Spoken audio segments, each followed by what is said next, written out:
அடுத்து சொல்லி காட்டுறாங்க. இந்த 5 தான் அடிப்படையான விஷயம். இந்த 5 தான் இபாதத்துக்கு உண்டான விஷயம். இபாதத்திலே தலையான விஷயம், முக்கியமான இபாதத்திலே இந்த 5. இந்த 5ஐயும் ஒரு மனிதன் தன்னுடைய வாழ்க்கையில் பேணி நடக்கக்கூடிய சூழ்நிலையில தான் உண்மையான முஸ்லீமாக இருக்கிறார். அன்புக்குரியவர்களே, அல்லாஹ் ரப்பல் ஆலமீன் இவ்வளவு சிறப்பாக மனுஷனை படைத்திருக்கிறானே, இந்த மனிதனை அப்படியே வாழ விட்டாரானா? கிடையாது. வாழக்கூடிய சூழ்நிலையில சில கட்டளைகளை நியமிக்கிறான், சில கட்டளைகளை எல்லையாக அல்லாஹ் போடுகிறான். இந்த அடிப்படையில தான் வாழணும். மனுஷனை பொறுத்த வரைக்கும் தாழ்வண்டித்தனமா எப்படி வேணாலும் தான் விரும்புற மாதிரிக்கு வாழ்க்கையை அமைச்சுக்கலாமா?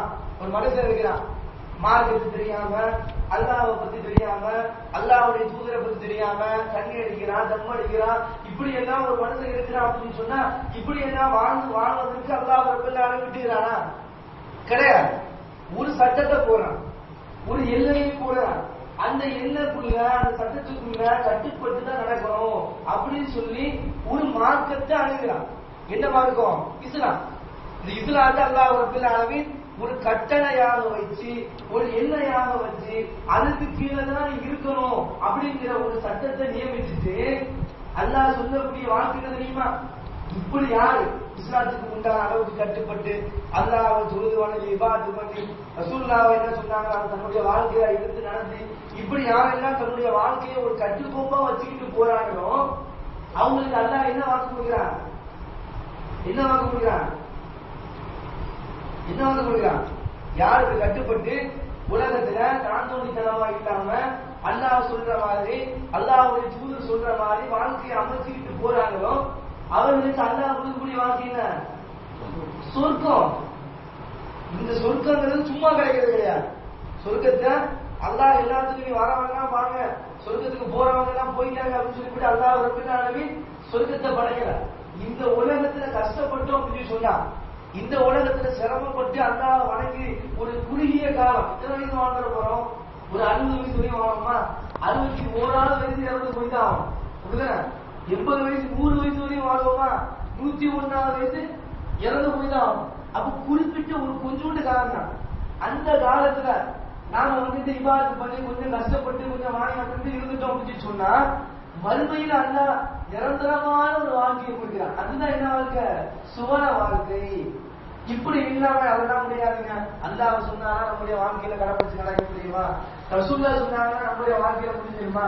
அது என்ன அந்த காலத்துல சரியா போச்சுங்க அப்படின்னு சொல்லி நாம சொல்லி வாழ்க்கையை புறக்கணிச்சு நம்முடைய இஷ்டத்துக்கு தக்க நம்ம வாழ்ந்தோம் அப்படின்னு சொன்னா அல்லாஹ் நரகத்தை கொடுத்துறான்.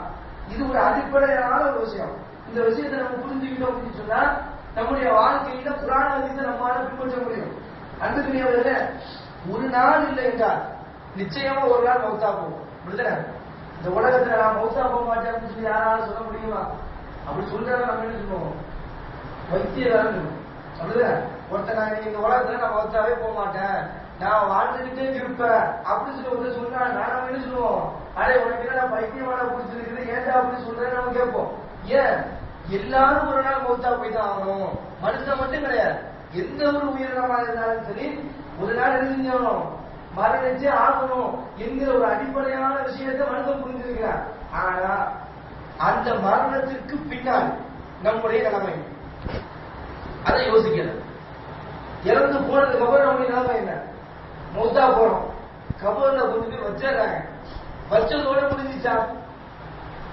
வச்ச உடனே மண்ணை போட்டு மூடிடுறாங்க, மூணதுன்னா நம்முடைய வாழ்க்கை முடிஞ்சா?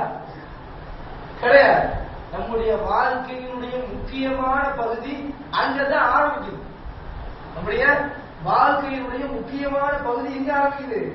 அந்த இடத்துலதான் முக்கியமான பகுதியே ஆரம்பிக்குது.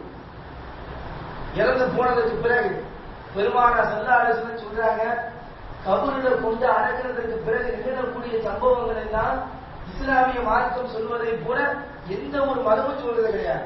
இஸ்லாமிய மார்க்கம் சொல்லுகிற விஷயத்தை எடுத்து பார்த்துக்கிட்டீங்கன்னு சொன்னா ஒரு படத்தை போட்டு காட்டுற மாதிரி சொல்லுது. அல்லாஹ் என்ன செய்யறான்? ஒரு படத்தை போட்டு காட்டுற மாதிரி அல்லாஹ் சொல்லி காட்டுறான். அல்லாஹ்வுடைய தூதரே நம்முடைய கண்ணுக்கு முன்னாடி கொண்டு வந்து நிறுத்துற மாதிரி என்ன விஷயத்தையும் சொல்லி காட்டுறாங்க. அன்புக்குரியவர்களை, கபருல கொண்டு அடக்கம் செஞ்சதற்கு பின்னாடி மலைக்கு வருவார். இதுக்கு முன்னாடி உயிர் எப்படி எல்லாம் கைப்பற்றப்படும் அந்த விஷயத்த கூட இஸ்லாம் சொல்லுது. எப்படி தெரியுமா? ஒரு நபர் மௌத்தா போகிறார் என்று சொன்னா உயிரை கைப்பற்றுவனுடைய பேர் என்ன? மீகாயில்னு சொல்லுவாங்க, இஸ்ராயில் சொல்லி சொல்லுவாங்க. இஸ்ராயில் இஸ்ராயில் சொல்லி சொல்லுவாங்க. இஸ்ராயில் சொல்லி சொன்னதுக்கு எந்த விதமான ஆதாரம் குர்ஆன் ஹதீஸ்ல கிடையாது. இஸ்ராயில் சொல்லி கொண்டு ஒரு வானவர் வேற ஒரு பொறுப்புக்காக நியமிக்கப்பட்டிருக்கிறார். உயிரை கைப்பற்றுறதுக்கு யாரு? எந்த மாணவரே? அல்லாஹ் குர்ஆன்ல சொல்றா, குல்லியத்த வஃபாக்கும் மலக்குல் மௌத்தில்லதி உக்கிரபிக்கும் சும்மா இலா ரப்பிக்கும் துர்ஜாவும். அல்லாஹ் குர்ஆன்ல சூரத்துல் சஜ்தால சொல்லி காட்டுறான், 32வது அத்தியாயத்தை சொல்லி காட்டுறான். மலக்குல் மௌத் அப்படிங்கிற ஒரு வானவர், இஸ்ராயல் கிடையாது சரியா? மலக்குல் மௌத்ங்கிற ஒரு வானவரை அல்லாஹ் என்ன இருக்கிறான்? ஒருத்தருக்கு சாட்டி வச்சிருக்கான். எனக்கு இப்ப வெயிட்டிங்ல இருக்க, உங்களுக்கு வெயிட்டிங்ல இருக்க, ஒருத்தருக்கு வெயிட்டிங்ல இருக்க. அல்லாஹ் என்னைக்கு அவனுடைய உயிரை கைப்பற்றி சொல்லி சொல்றாரோ அந்த நேரத்துல போட்டு உயிர் கொடுத்து தயாராக இருந்து கொண்டிருக்கிறார் அந்த வானவர். இதா அஜலின் சம்மா இந்த அஜலனாகி இதா ஜானாயுவாக அல்லாஹ்வுடைய கட்டளை வந்து விட்டது என்று சொன்னால் ஒரு நிமிஷம் கூட முன்னாடி போகாது, ஒரு நிமிஷம் பின்னாடி வராது. 12:01 தான் உயிர் போகணும்னு சொல்லி அல்லாஹ் வச்சிருந்தான்னு சொன்னா 12:02 ஆக்கப்படாது, 12 மணியாவும் ஆக்கப்படாது. 12:01 அல்லாஹ் உயிரை கைப்பற்று சொல்லி வச்சிருந்தாலும் வச்சுக்காங்கல்ல, அந்த நிமிஷத்தோட முடிஞ்சு போச்சு. இது அல்லாஹ் குர்ஆன்ல சொல்லி காட்டுறா. அல்லாஹ்வுடைய தவணை வந்து விட்டது என்று சொன்னால் அது உட்படுத்தவும் பண்ண மாட்டாது, பிற்படுத்தவும் பண்ண மாட்டாது. அல்லாஹ் குர்ஆன்ல சொல்லி காட்டுறான். இந்த விஷயத்தை வழங்கிக்கிறோம்.